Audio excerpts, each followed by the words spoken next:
वरुण राजाने वेळोवेळी लावलेल्या हजेरीमुळे भुईमुग व सोयाबीन पिकाचे मोठ्या प्रमाणात नुकसान झाल्याने बळीराजा पुन्हा संकटात सापडलेला आहे। यावर्षी अगदी मृग नक्षत्रापासूनच पिकाला पोषक असा पाऊस असल्याने बळीराजा चांगलाच सुखावला होता। मात्र कालांतराने वेळोवेळी आलेल्या पावसाने तसेच विविध रोगांच्या प्रादुर्भावाने शेतकऱ्यांच्या आनंदावर पुन्हा पाणी फेरले गेले आहे। 28-29 सप्टेंबर रोजी अचानक झालेल्या जोरदार पावसाने सोयाबीन व भुईमुग पिकाला चांगलाच फटका बसलेला आहे। विशेष म्हणजे सोयाबीन व भुईमुग काढणीच्या निश्चित मुदतीतही पावसाचा जोर कायम राहिल्याने भुईमुग व सोयाबीन पिकाला चांगलाच फटका बसला आहे।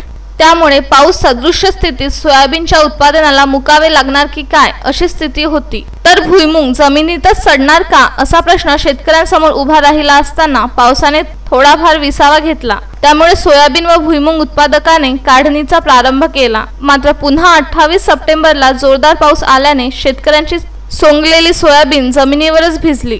दुसऱ्या दिवशी भिजलेली सोयाबीन सुकण्यासाठी जमिनीवर कायम ठेवली असताना दिवसभर पाण्याची धुसर शक्यता नसतानाही सुकण्यासाठी जमिनीवर सोंगून कायम ठेवलेली सोयाबीन पुन्हा धावदार पावसाने पूर्णपणे पाण्यात भिजली। त्यामुळे हाती येणारे पीक वाया गेले। अशी स्थिती भुईमुग उत्पादकाची सुद्धा झालेली आहे। ऐन भुईमुग काढणीच्या कालावधीतच नुकसानकारक पाऊस झाल्याने भुईमुग काढणी करणे शेतकऱ्यांसाठी अडचणीचे झाले। इच्छा नसतानाही पावसाचा जोर कायम लक्षात घेता काही शेतकऱ्यांना गाट्यात फसणीत भुईमुग काढण्याशिवाय पर्याय नव्हता। काढणीच्या वेळी माती सकट शेंगा येत असल्याने प्रथम भुईमुग झाडे उपडणे आणि त्यानंतर पाण्यात भिजवून धुवून काढणे अशी दुहेरी प्रक्रिया शेतकऱ्यांना करावी लागली। त्यामुळे मार्केटमध्ये जाईपर्यंत शेतकऱ्यांना कसरत करावी लागत आहे। त्यातच कोरोना प्रादुर्भावामुळे भुईमुगाची विक्री करणे अडचणीचे ठरत आहे।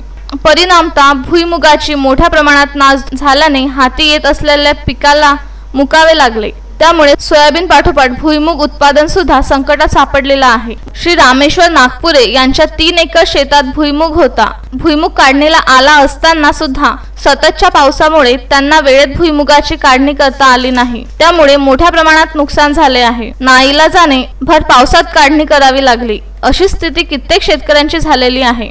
सततच्या पावसाने कापूस पिकाची सुद्धा मोठी हानी झालेली आहे आणि होतही आहे। आलेली कापसाची बोंडे झाडावर सडत आहे। तसेच लाल्या सदृश आजाराने कापूस पीक अडचणीत आलेला आहे। अशा संकटकाळीच्या स्थितीत पिकांचे सर्वेक्षण करून शेतकऱ्यांना आर्थिक सहाय्य करण्याची मागणी शेतकरी वर्गाकडून होत आहे। विदर्भ न्यूज दिवसा।